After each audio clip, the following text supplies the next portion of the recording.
Friends, ఈరోజు మీకు కొత్త వెరైటీ కూర పరిచయం చేయబోతున్నాము. అదే ఏంటంటే వంకాయ చిక్కుడుకాయ. వంకాయ చిక్కుడుకాయలు మీరు చాలా మటుకు వంకాయ విడిగాను చిక్కుడుకాయ విడిగాను వండి ఉండొచ్చు. కానీ ఈ వెరైటీ మీరు ఒకసారి వండి చూడండి, మీరు ఎలా ఉంటుందో మీకు కూడా అర్థమవుతుంది.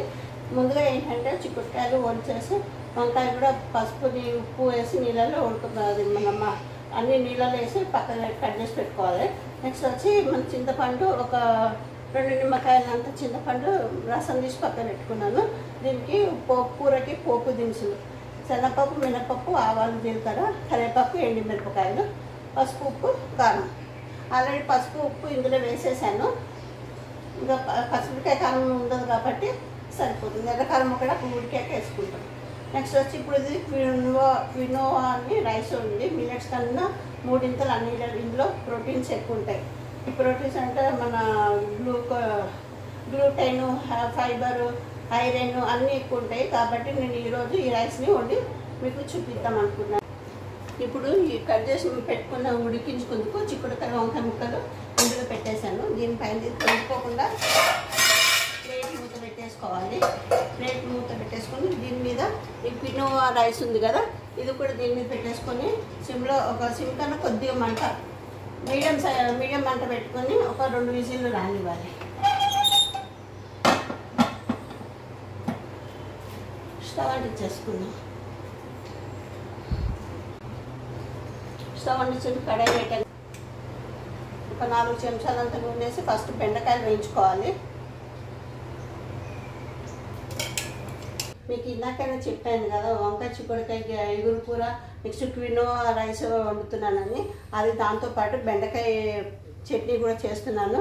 దానికి కావాల్సిన ఐటమ్స్ బెండకాయలు ఒక 1/2 కిలో అంతా వేయించి పక్కకు పెట్టుకోవాలి. నెక్స్ట్ టమాటాలు 1 కప్పు, ఉల్లిపాయలు 1 కప్పు, కొత్తిమీర ఒక పావు కప్పు అంతా. పోపు దినుసులు వచ్చి శనగపప్పు, మినపప్పు, ఆవాలు, జీలకర్ర, ఎండుమిరపకాయలు, కరివేపాకు, కొద్దిగంత ఒక 2 రెబ్బలు చింతపండు, ఒక పావు చెంచా ఇంగువ. బెండకాయ మగ్గింది, ఉల్లిపాయలు కూడా వేసేద్దాము. బెండకాయలు ఎక్కువ బాగా వేగనివ్వకూడదు, కొంచెం కడిగిపోయే వరకు వేస్తే సరిపోతుంది. పూర్తి వేయించకూడదు. ఉల్లిపాయలు వేసేసాను. నెక్స్ట్ టమాటా,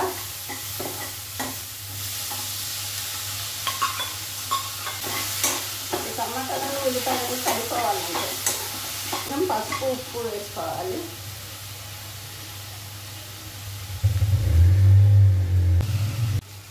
బెండకాయలు వేగిపోయాలి. బౌల్లో తీసేసుకున్నాము. ఇది కడాయి పెట్టుకొని ఇందులోనే కాస్త నూనె వేసేసుకొని పోపు వేసుకోవాలి. పచ్చడి పోపు నూనె వేసేస్తున్నాను. అందుకని 2 చెంచాలు నూనెకి వేసాను. ఇప్పుడు ఈ నూనె వేడెక్కిపోయిందండి. ఇందులో శనగపప్పు, మినపప్పు, ఆవాలు, జీలకర్ర అల్లం వేసేస్తున్నాను. ఒకసారి వేగిపోయింది. ఇందులో ఈ ఎండుమిరపకాయలు, ఈ పచ్చిమిరపకాయలు ఇవి కూడా వేసేద్దాము. ఇంగువ, ఇందులో ఈ కొత్తిమీర సన్నగా చాప్ చేసి పెట్టింది, చింతపండు, ఈ బెండకాయలు వేయించి పెట్టుకుంది కదా, ఇందులో ఈ చింతపండు ఇవన్నీ వేసేసి మిక్సీ పట్టుకోవాలి. చట్నీ జారులో ముందు బెండకాయ పచ్చడి వేయించుకున్న పోపు, ఎండుమిరపకాయలు, శనగపప్పు ఇవన్నీ సగం పోపు వేయించాలి. పచ్చిమిరపకాయలు కచ్చబిచ్చి ఎక్కువ వేయించకూడదు, ఒక తిప్పు తిప్పాలి, ఎక్కువ వద్దు. పెట్టేద్దాము.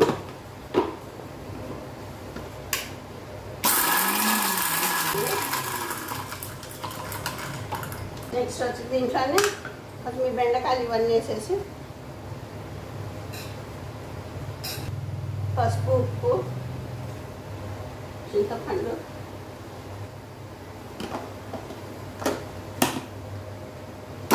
స్టవ్ అంటించుకొని కూర వంకాయ చిక్కుడుకాయ ముక్కలు ఉడకబెట్టుకున్నాం కదండి. దీన్ని కూర పోపు వేసేసుకున్నాము. ముందుగా నూనె వేసేస్తున్నాను. ఒక పెద్ద చెంచాతో 2 చెంచాలు నూనె వేయాలి. ఈ నూనెగా ఆగే లోపల పోపు దినుసులు ఇక్కడ వేసేద్దాము. శనగపప్పు, మినపప్పు, ఆవాలు, జీలకర్ర, ఇది వేగుతుంటుంది. వేగిపోయిందండి. ఎండుమిరపకాయలు కరివేపాకు వేసేసాను. అలాగే ఇంగువ కూడా వేసేస్తున్నాను.